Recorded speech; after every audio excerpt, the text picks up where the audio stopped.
सभी को नमस्कार। मैं राम सूरज चौरसिया संस्कृत पेडागॉजी के 360 प्रश्नों की श्रृंखला के भाग 2 को लेकर एक बार मैं पुनः उपस्थित हूं। तो बच्चों, हमने भाग 1 में 30 प्रश्न देखे थे। आज भाग 2 में पुनः हम 30 प्रश्न देखेंगे। तो प्लीज, अगर आप हमारे चैनल पर नए हैं तो चैनल को सब्सक्राइब कर लें और वीडियो को लाइक करना ना भूलें। तो बच्चों, आज की वीडियो में हमने केवल संस्कृत पेडागॉजी के प्रश्न रखे हैं। इसमें अनुच्छेद के प्रश्न नहीं है, केवल पेडागॉजी का प्रश्न है। पहला प्रश्न है आपका, भाषायाः अधिग्रहणं निम्नलिखित संदर्भे भवति। भाषा का अधिग्रहण निम्नलिखित संदर्भ में होता है। पहला है विदेशी भाषायाः संदर्भे, दूसरा है मातृभाषायाः अथवा प्रथम भाषायाः संदर्भे, तीसरा है मातृभाषायाः आंग्ल भाषायाश्च संदर्भे, और चौथा है सर्वभाषाणाम प्रथम द्वितीय तृतीय भाषाणाम संदर्भे। तो भाषा का अधिग्रहण किसके संदर्भ में होता है, बताइए फटाफट, क्या होगा? बहुत अच्छे, इसका उत्तर हो जाएगा दूसरा, मातृभाषाया अथवा प्रथम भाषाया संदर्भे। भाषा का अधिग्रहण जहां भी किया जाता है तो वहां मातृभाषा या प्रथम भाषा, क्योंकि बच्चा प्रारंभ में मातृभाषा से ही भाषा को सीखना प्रारंभ करता है। आपका अगला प्रश्न है, मातृभाषा आधारितम बहुभाषात्वम भवति। मातृभाषा आधारित बहुभाषात्व होता है। पहला है मातृभाषायाम एव अधिगमा, मातृभाषा में ही अधिगम होना चाहिए। दूसरा है मातृभाषाया आंग्ल भाषाया हिंदी भाषायाश्च अधिगमः, मातृभाषा का, आंग्ल भाषा का और हिंदी भाषा का अधिगम होना चाहिए। मातृभाषाया प्रारंभ बहवी नाम भाषाणाम अधिगमः, मातृभाषा से प्रारंभ करके और अन्य बहुत सी भाषाओं का अधिगम। चौथा है स्वदेशस्य सर्वासाम मातृभाषाणाम अधिगमः, अपने देश की सभी मातृभाषाओं का अधिगम। तो बताओ बच्चों, मातृभाषा आधारित बहुभाषात्व क्या होता है? बहुत सही, इसका उत्तर हो जाएगा तीसरा, मातृभाषाया प्रारंभ बहवी नाम भाषाणाम अधिगमः, मातृभाषा का प्रारंभ करके और अन्य बहुत सी भाषाओं का अधिगम। यह क्या कहलाता है? बहुभाषात्व।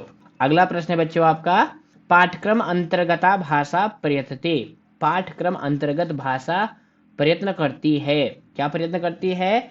शब्दावली विषय वस्तु चा सहयोग शिक्षयितुम, शब्दावली और विषय वस्तु को साथ साथ सिखाने के लिए। भाषाम विषय वस्तु चा परस्परम योजयितुम, भाषा को और विषय वस्तु को परस्पर जोड़ने के लिए। योजयितुम का क्या अर्थ है बच्चों? जोड़ने के लिए। तीसरा है वर्ण विषयम एव भाषा अध्यापन विषयम कर्तुम, वर्ण विषय को ही भाषा अध्यापन का विषय करने के लिए। चौथा है भाषा कक्षायाम समाज शास्त्रम विज्ञान विषयम अन्यम वापि विषयम पाठयितुम, भाषा कक्षा में समाज शास्त्र, विज्ञान विषय या अन्य विषय को पढ़ाने के लिए। तो बच्चों, पाठ्यक्रम अंतर्गत भाषा प्रयत्न करती है भाषा को विषय वस्तु को जोड़ने के लिए। तो आपका विकल्प सही हो जाएगा दूसरा, क्योंकि भाषा और विषय वस्तु को जोड़ती है। क्योंकि जो बच्चा भाषा में अच्छा होता है वही विज्ञान में, गणित में अच्छा होगा। बिना भाषा ज्ञान के बच्चा अन्य विषय को नहीं सीख सकता है। अगला प्रश्न है आपका, भाषाम शिक्षयितुम परिविदे बहिर्गमनस्य अवधारणा अस्ति। भाषा सीखने के लिए परिविधि के बहिर्गमन की अवधारणा है। पहला है भाषाम अध्यापनार्थम कस्यापि विशिष्ट विधे आश्रयम न ग्रहणम, भाषा को पढ़ाने के लिए किसी भी विशिष्ट विधि का आश्रय न लेना। दूसरा है भाषाम शिक्षयितुम सर्वेषां प्रविधीनाम आश्रयणम, भाषा को सिखाने के लिए सभी प्रविधियों का आश्रय लेना। और तीसरा है भाषाम शिक्षूणाम कृते कश्चित अपि विधि न उपयुक्तः इत एषा धारणा, भाषा को सीखने के लिए कोई भी विधि उपयुक्त नहीं है, ऐसी अवधारणा। चौथा है भाषा शिक्षण विधया भाषाया अधिगमे बाधा भवन्ति, भाषा शिक्षण की विधियां भाषा अधिगम में बाधा होती हैं, ऐसी अवधारणा। तो बताइए बच्चों, भाषा सीखने के लिए परिविधि के बहिर्गमन की अवधारणा क्या है? बहुत अच्छे, इसका उत्तर हो जाएगा पहला, क्योंकि यहाँ पे देखिए भाषाम शिक्षयितुम परिविधे बहिर्गमन से, यानी परिविधि से बाहर जाने की अवधारणा पूछ रहा है। तो बाहर जाने का मतलब क्या है? कि भाषा को पढ़ाने के लिए किसी भी विशिष्ट विधि का आश्रय न लेना। अगला प्रश्न बच्चों आपका, काचित अध्यापिका, कोई अध्यापिका, भाषाम शिशून छात्रान। अब यहाँ पे बच्चों एक ध्यान दो, एक नया शब्द मिल रहा है। ये पहले नहीं प्रयोग किया जाता था, लेकिन अब सीटेट के पेपर में इसका खूब प्रयोग हो रहा है। कौन सा शब्द है? शिशु। शिशु का अर्थ होता है शिक्षार्थी। आप कई प्रश्नों में देखे होंगे ये शिशु मिलता है। अब ये शिशु क्या है? इसका अर्थ है शिक्षार्थी, और यह उकारांत पुल्लिंग शब्द है। तो बिल्कुल इसको ध्यान में बैठा लो कि आपके पेपर में आएगा शिशु, तो आप इसको समझ जाएंगे कि इसका अर्थ है शिक्षार्थी। तो यहाँ पर देखिए प्रश्न में आया हुआ है काचित अध्यापिका, कोई अध्यापिका, भाषाम शिशून छात्रान, भाषा को सीखने वाले छात्रों को, नेत्राण पिहितुम, आंखों को बंद करने के लिए, तामचा ध्यानेन श्रोतुम निर्देशति, और उनको ध्यान से सुनने का निर्देश देती है। अर्थात कोई अध्यापिका है जो अपने बच्चों को कहती है बच्चों आंखें बंद करो और ध्यान से सुनो। तदा सा तान प्रति त्रीण वाक्यानि पठति, इसके बाद वह उनके लिए 3 वाक्य पढ़ती है। प्रत्येकम वाक्यम द्विवारम पठ्यते, प्रत्येक वाक्य 2 बार पढ़ा जाता है। तदा छात्राः श्रुतान 3 वाक्यान लेखितुम कथयन्ते, इसके बाद छात्रों के द्वारा सुने गए 3 वाक्यों को लिखने के लिए कहा जाता है। ऐसा कार्य परिविधि कह कथ्यते, ये कार्यविधि किस नाम से जानी जाती है? यह प्रश्न है। पहला है संवृत श्रुत लेखा, दूसरा है योजनाबद्ध श्रुत लेखा, तीसरा है वाक्य श्रुत लेखा, चौथा है व्याकरण श्रुत लेखा। तो बताइए बच्चों इसका कौन सा उत्तर सही हो जाएगा? तो इसका उत्तर सही होगा तीसरा, वाक्य श्रुत लेखा। अब वाक्य श्रुत लेखा क्यों सही है बच्चों? ध्यान दो कि यहाँ पे जो शिक्षिका है वो बच्चों को 3 वाक्य बोलती है और उन्हीं 3 वाक्यों को वो लिखने के लिए कह रही है। तो इस कार्य विधि को क्या कहेंगे? वाक्य श्रुत लेख। अगला प्रश्न बच्चों आपका, पठनस्य अधोगामी टॉप डाउन प्रक्रियाया बलम अस्ति, पठन की अधोगामी प्रक्रिया का बल है। पहला है अंशात पूर्णम प्रति, दूसरा है विस्तरात संक्षिप्तम प्रति, तीसरा है पूर्णात अंशम प्रति, और चौथा है चिंतनात विश्लेषणम प्रति। तो पठन की अधोगामी प्रक्रिया का बल क्या होता है बच्चों? बहुत अच्छे, कौन सा सही उत्तर सही हुआ? तीसरा, पूर्णात अंशम प्रति, होल टू पार्ट, यानी पूर्ण से अंश की ओर। ये पठन की अधोगामी प्रक्रिया है। और पठन की ऊर्ध्वगामी प्रक्रिया में क्या सही होगा? अगर मान लो पेपर में आपके पूछा जाता है पठन की ऊर्ध्वगामी प्रक्रिया में किस पर बल दिया जाता है, तो इसमें पहला सही होगा अंशात पूर्णम प्रति। तो पठन के ऊर्ध्वगामी और अधोगामी दोनों का आप ध्यान रखें। अगला प्रश्न है भाषाया अधिगम काले शिक्षुभि गंतव्यम, भाषा के अधिगम समय में शिक्षार्थियों के द्वारा जाना चाहिए। स्वरूपात अर्थम प्रति, नियमात प्रयोगम प्रति, वर्णात प्रयोगम प्रति, अर्थात स्वरूपम प्रति। तो बच्चों ध्यान दो क्या कह रहा है कि भाषा के अधिगम काल में, यानी जब बच्चा भाषा सीख रहा है तो जो शिक्षुभि, जो शिक्षार्थी है उसको कहाँ किस ओर जाना चाहिए?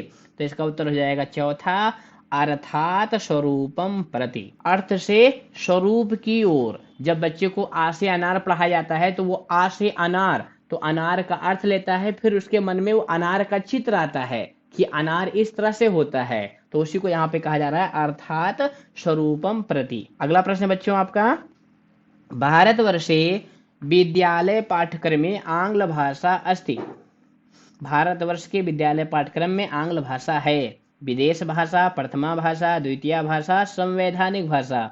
तो प्रश्न बहुत इजी है, जल्दी बताइए क्या होगा इसका उत्तर? बहुत सही, क्या होगा इसका उत्तर? द्वितीय भाषा, क्योंकि जो इंग्लिश है वह द्वितीय भाषा है। तो बच्चों प्रथम भाषा क्या होती है बताइए? बहुत अच्छे, प्रथम भाषा होती है मातृभाषा, क्योंकि बच्चा पहले मातृभाषा सीखता है, अन्य सभी भाषाएं उसके लिए द्वितीय भाषा होती हैं। इसका आप ध्यान रखें, बालक की प्रथम भाषा मातृभाषा। अगला प्रश्न है संसाधन रूपे बहुभाषात्वस्य अर्थो अस्ति, संसाधन रूप में बहुभाषत्व का अर्थ है। बच्चों बहुभाषत्व को, इसका जो कॉन्सेप्ट है ना, बिल्कुल मन में बैठा लो क्योंकि बहुभाषत्व का प्रश्न आप देख रहे हैं बहुत बार बार आ रहा है। तो कौन सा विकल्प सही है बताइए। सर्वान छात्रान अधिकाः भाषा शिक्षयितुम, सभी छात्रों को अधिक भाषा सिखाने के लिए। शिशुषूणां छात्राणां भाषाणां विद्यालये अध्यापन अध्ययनार्थम प्रयोगः, स्कूल में पढ़ाने और सीखने के लिए शिक्षार्थियों की भाषाओं का उपयोग। तीसरा है यथा संभवम अधिकाधिकानां भाषाणाम अधिगमः, यथा संभव अधिक से अधिक अर्थात अत्यधिक भाषाओं का अधिगम। चौथा है सर्वासु कक्षासु आंग्ल भाषायाः प्रयोगाय प्रोत्साहनम, सभी कक्षाओं में आंग्ल भाषा के प्रयोग का प्रोत्साहन।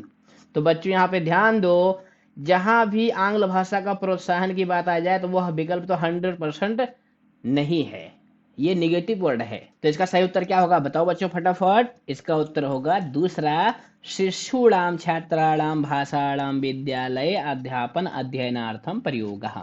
इस वाक्य का अर्थ बच्चों अच्छे से समझ लो। इसका अर्थ है विद्यालय विद्यालय में, अध्यापन पढ़ाने के लिए, अध्ययनार्थम और सीखने के लिए, शिशूणाम छात्राणाम भाषाणाम, शिशूणाम छात्राणाम शिक्षार्थियों की, भाषाणाम भाषा का प्रयोग। यानी यहाँ पे बहुभाषत्व को संसाधन के रूप में प्रयोग किया जा रहा है, क्योंकि कक्षा में बहुत से बच्चे होते हैं जो विभिन्न प्रदेश से होते हैं और उनकी मातृभाषा अलग अलग हो सकती है, इसलिए वहाँ पे बहुभाषत्व जो है वह संसाधन के रूप में है।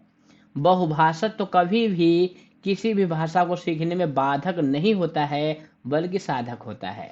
अगला प्रश्न है आपका, निरंतर मूल्यांकनस्य अर्थो अस्ति।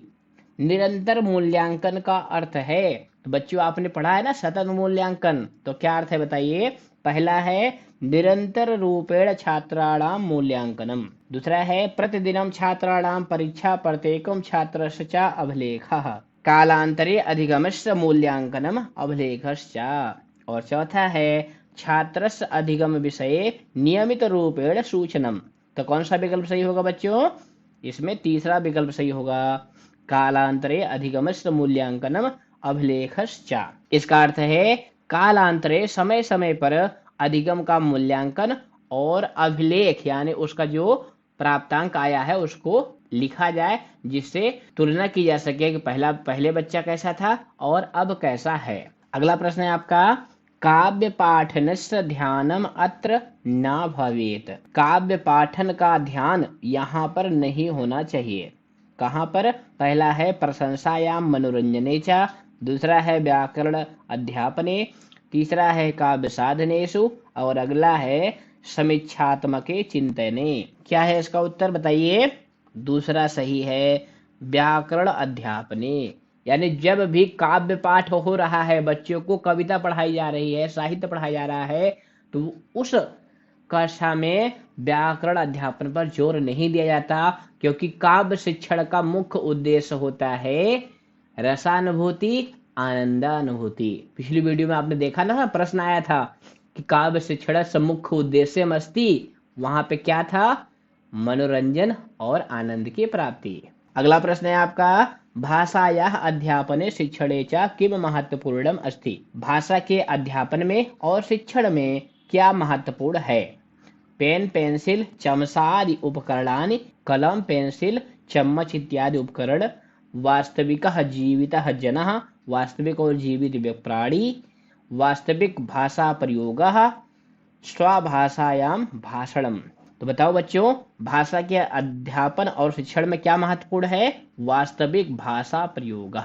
क्योंकि जब भी बच्चों को भाषा का अध्यापन किया जा रहा है, बच्चों को भाषा सिखाई जा रही है, तो उसमें शिक्षक के द्वारा वास्तविक भाषा का प्रयोग करना चाहिए, जिससे बच्चे अनुकरण के द्वारा वो भी वास्तविक भाषा अर्थात जो भाषा उनको सिखाई जा रही है उसका वो अधिक लाभ उठा सकें। अगला प्रश्न है, राष्ट्रीय पाठ्यक्रम प्रारूपम 2005 एतद अवधारयति। राष्ट्रीय पाठ्यक्रम 2005 यह अवधारणा करता है।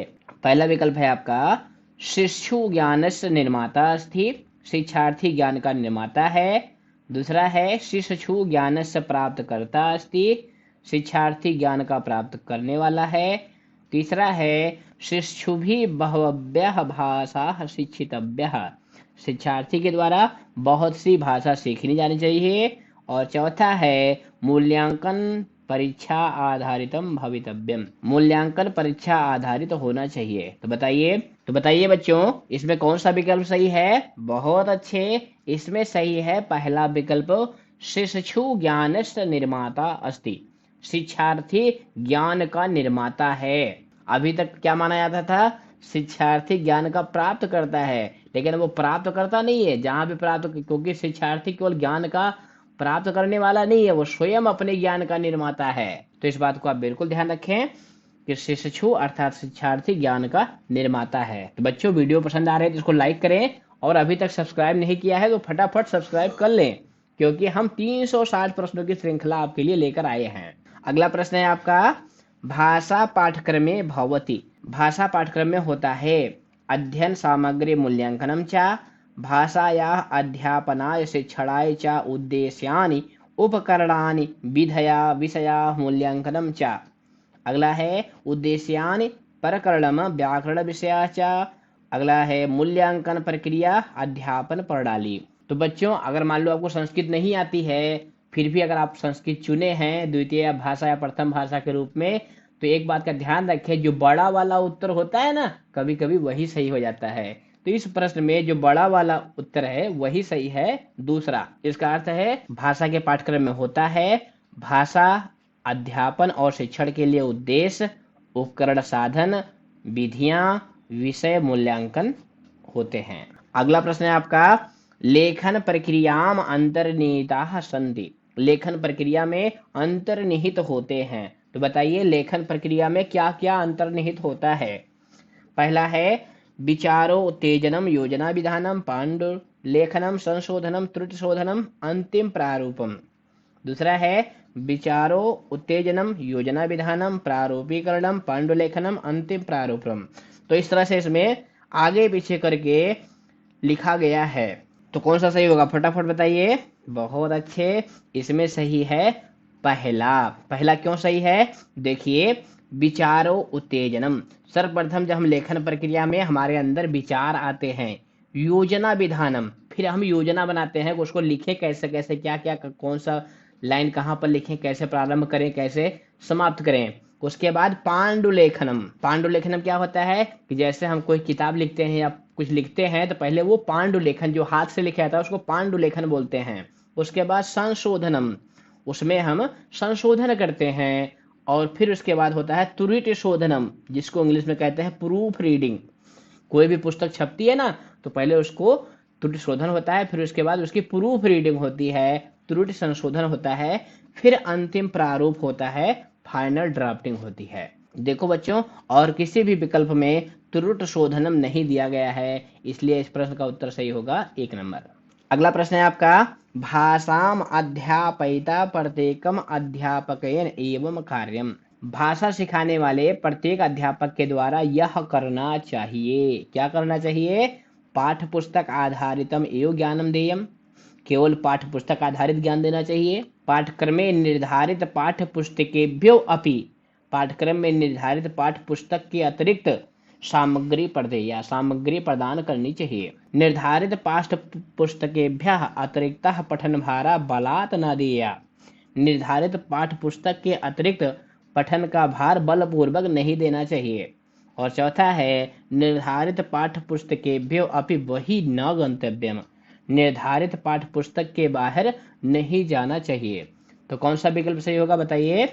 इसमें सही है दूसरा, पाठ्यक्रमे निर्धारित पाठ्य पुस्तकेभ्यो अपि अतिरिक्ता सामग्री प्रदेया, यानी पाठ्यक्रम में निर्धारित जो पाठ्य वस्तु है उसके अलावा भी बच्चों को कुछ अतिरिक्त सामग्री देनी चाहिए। जैसे मान लो आप पद्य का पाठ पढ़ा रहे हैं, तो जो श्लोक पढ़ा रहे हैं उससे मिलते जुलते उनको और श्लोक बताएं। कोई कथा पढ़ा रहे हैं तो उससे मिलते जुलते उनको और कथा सुनाएं। अगला प्रश्न है आपका, बालका नाम मौखिक भाषा विकासः तेषाम साक्षरतायाः आधारो अस्ति, बालकों की मौखिक भाषा का विकास उनकी साक्षरता का आधार होता है। मौखिक भाषा विकासाय, मौखिक भाषा के विकास के लिए कक्षायाम कः प्रयोगः सक्षमः, कक्षा में कौन सा प्रयोग समर्थ है? पहला है समूहे शब्दानां शुद्धोच्चारणस्य अभ्यासः। समूह में शब्दों के शुद्धोच्चारण का अभ्यास। दूसरा है रोचक कथा विषयकेषु नाटकेषु अभिनय अभ्यासः। रोचक कथा विषयक नाटकों में अभिनय का अभ्यास। तीसरा है व्यक्तिशः सामूहेषु वा, व्यक्तिगत रूप से या सामूहिक रूप से कविता नाम कंठस्थीकरणम उच्चारणम च, कविता का कंठस्थीकरण और उच्चारण। चौथा है पाठ्यपुस्तके दत्ताया कथाया अध्यापकेन सह समूहे पठनम, पाठ्य पुस्तक में दी गई कथा का अध्यापक के साथ समूह में पढ़ना। तो बताइए मौखिक भाषा के विकास में कक्षा में कौन सा प्रयोग समर्थ है? तो ध्यान दो बच्चों, जहां भी ये कंठस्थीकरण आ जाए तो इसको आपको नहीं करना है, क्योंकि कंठस्थीकरण ये जो है निगेटिव वर्ड है। कुछ वर्ड होते हैं जिनको आप बिल्कुल चिन्हित करें। जहां भी कंठस्थीकरण रटने पे जोर दिया जाए वह विकल्प तो 100% गलत है। और अध्यापकेन सह समूह पठनम ये भी गलत है। समूहे शब्दानाम शुद्धोच्चारण से अभ्यास ये भी गलत है। तो आपका विकल्प सही है 2 नंबर का, रोचक कथा विषयकेषु नाटकेषु अभिनय अभ्यास। रोचक कथा विषयक नाटकों में अभिनय का अभ्यास, क्योंकि जब बच्चे नाटक देखते हैं तो नाटक के द्वारा वो भाषा का मौखिक विकास उनका ज्यादा होता है, क्योंकि जैसा पात्र बोलता है वैसे वो भी बोलने का अभ्यास करते हैं, तो इससे उनकी मौखिक भाषा मजबूत होती है। अगला प्रश्न है बच्चों आपका 50 उत्तर 63 तमे आखंडात्मके अनुच्छेदे अर्थात 350 ए अनुच्छेद में 1956 वर्षस्य सप्तमे संशोधनम, 1956 के 7वें संशोधन में एतद उल्लिखितम यह लिखा गया है यत कि अल्पसंख्यक भाषा भाषिभ्यो बालकेभ्यः एतत् व्यवस्थापनीयम, अल्पसंख्यक भाषी बालकों के लिए यह व्यवस्था की गई है। तो बच्चों 350 ए जो अनुच्छेद है उसको आप बिल्कुल रट ले कि उसमें क्या कहा गया है। तो बताइए क्या कहा गया है। पहला है तेषाम आवासीय क्षेत्रे विद्यालय व्यवस्था, उनके आवास के पास ही विद्यालय की व्यवस्था हो। दूसरा है प्रारंभिक अवस्थायाम यावत मध्याह्न भोजनम व्यवस्था, प्रारंभिक अवस्था तक उनको मिड डे मील मिले। तीसरा है प्राथमिक स्तरे मातृभाषायाम शिक्षणम, प्राथमिक स्तर में उनको मातृभाषा में शिक्षा दी जाए। और चौथा है प्राथमिक स्तरे क्रीडनक आदि साधना नाम व्यवस्था, प्राथमिक स्तर में उनके लिए खिलौनों इत्यादि की व्यवस्था। तो बच्चों 350 ए जो अनुच्छेद है वो यह कहता है जो अल्पसंख्यक भाषा भाषी बालक हैं उनको प्राथमिक स्तर में मातृभाषा में शिक्षा दी जाए, इसका विधान करता है। तो इसको बिल्कुल याद कर लें कि 350 ए अनुच्छेद कहता है कि अल्पसंख्यक बालकों के लिए मातृभाषा में शिक्षा की व्यवस्था की जाए। अगला प्रश्न है भारतवर्षस्य भाषा नीतौ संस्कृतम न अस्ति, भारतवर्ष की भाषा नीति में संस्कृत नहीं है।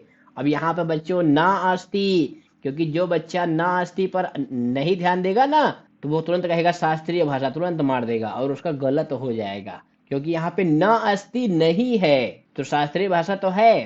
त्रिभाषा नीतो स्थान भाग, त्रिभाषा सूत्र में भी संस्कृत भाषा का स्थान है। आधुनिकी भारतीय भाषा, आधुनिकी भारतीय भाषा में भी संस्कृत का स्थान है। राजभाषा, राजभाषा के रूप में संस्कृत भाषा का स्थान नहीं है, क्योंकि राजभाषा हिंदी है। तो आप प्रश्न में ध्यान से पढ़ें, प्रश्न पढ़ते समय जल्दबाजी बिल्कुल ना करें। अगर उसमें ना लिखा हुआ है तो ना को ध्यान से देखें, नहीं तो आपका 1-2 नंबर कम हो जाएगा। अगला प्रश्न बच्चों आपका वाक्यम श्रुत्वा बालकः संदेशम अवगंतुम, वाक्य को सुन करके बालक संदेश को समझने के लिए वाक्यम खंडेषु विभक्तम करोति, वाक्य को टुकड़ों में विभक्त करता है। इयम अस्ति, यह है, जो यह प्रक्रिया है यह क्या कहलाती है।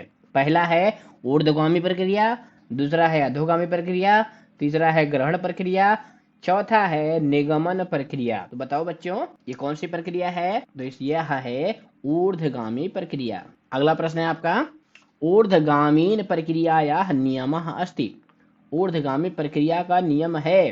तो अभी बच्चों देखा आपने पिछले प्रश्न में ही ऊर्ध्वगामी प्रक्रिया आई थी ना, तो बताइए कौन सा है।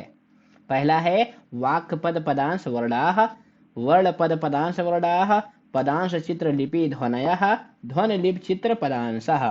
बहुत सही, इसका उत्तर है पहला। वाक्य, पद, पदांश और वर्ण।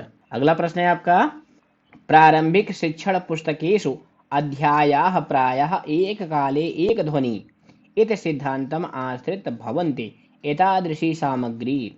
प्रारंभिक शिक्षण पुस्तकों के अध्याय जो हैं एक काल में एक ध्वनि इस सिद्धांत पर आधारित होते हैं, अर्थात उनको एक पाठ में एक जैसी ध्वनि पढ़ाई जाती है। एतादृशी सामग्री, यह सामग्री क्या करती है? पहला है सहायका भवति, सहायक होता है, यतः क्योंकि बालकः एकस्मिन् काले, बालक एक समय में, एकस्मिन् विशिष्ट पक्षे एव ध्यानं ददाति, एक ही विशिष्ट पक्ष में ध्यान देता है। दूसरा है सहायका न भवति, सहायक नहीं होता है, यतः क्योंकि एतत् सीमितं ध्यानम् असंगतं वाक्यं जनयति। तीसरा है सहायका भवति यथा ईदृशी सामग्री रेखीय श्रेणीबद्धता प्रणालीम अनुसरति। चौथा है सहायका न भवति यतः अनया पाठ्यक्रमस्य भारा वर्धते। तो बताइए बच्चों, कौन सा उत्तर सही है? बहुत सही, इसका उत्तर सही है पहला।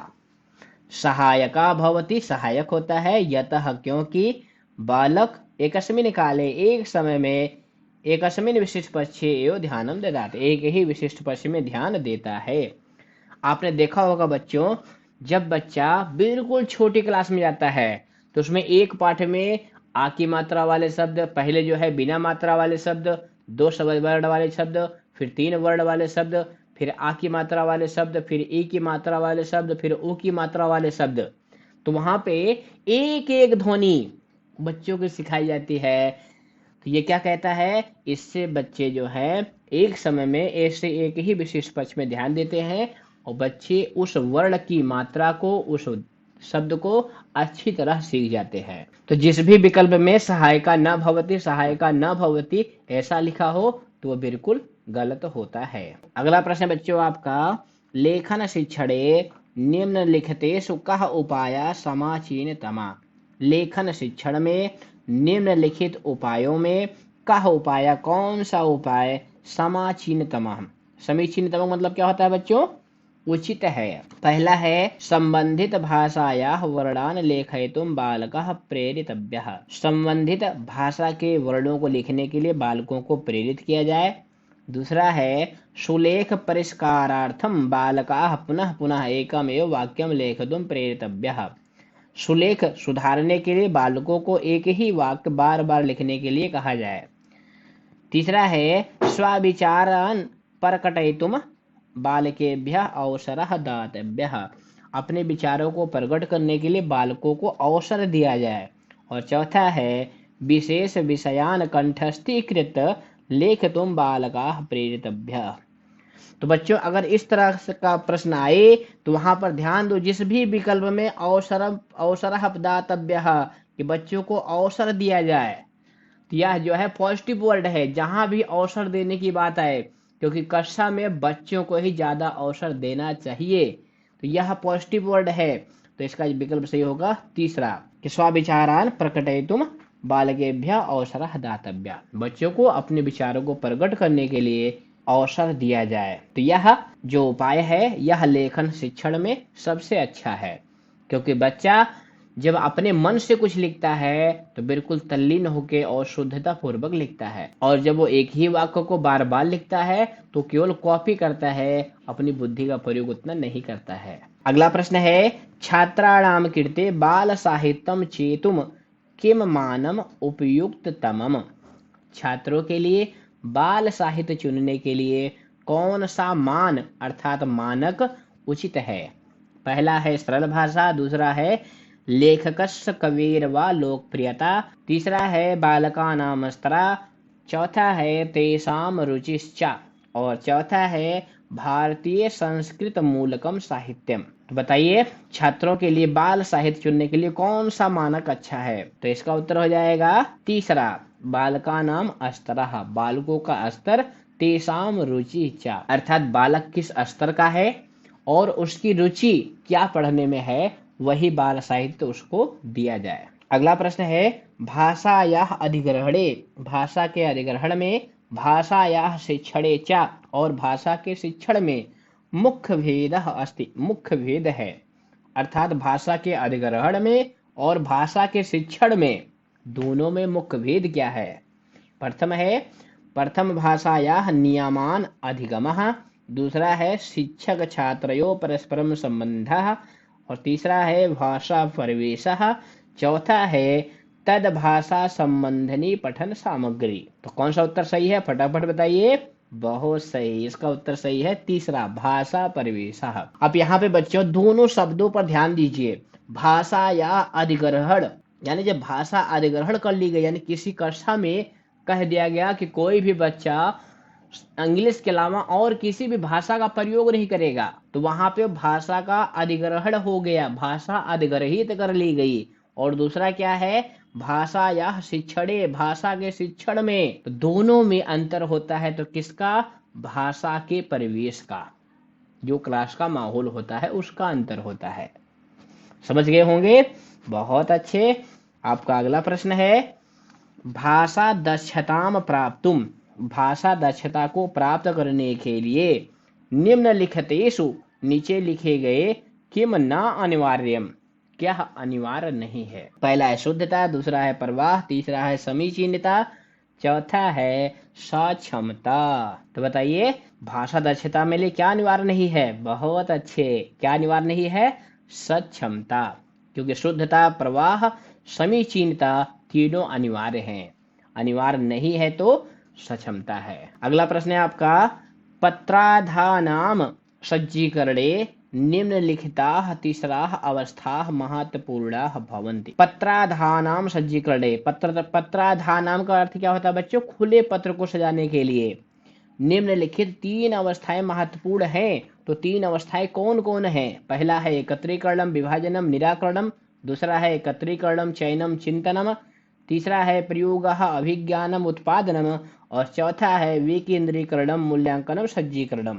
तो इसका उत्तर हो जाएगा दूसरा, एकत्रीकरणम, चयनम और चिंतनम। अगला प्रश्न है आपका, भाषण योग्यताम परीक्षितुम, भाषण योग्यता की परीक्षा के लिए निम्नलिखितेषु किम कार्यम कर्तुम न शक्यते, निम्नलिखित में कौन सा कार्य नहीं किया जा सकता? अब यहाँ भी ध्यान देना बच्चों, प्रश्न में ना आया हुआ है, यानी कौन सा कार्य नहीं किया जा सकता।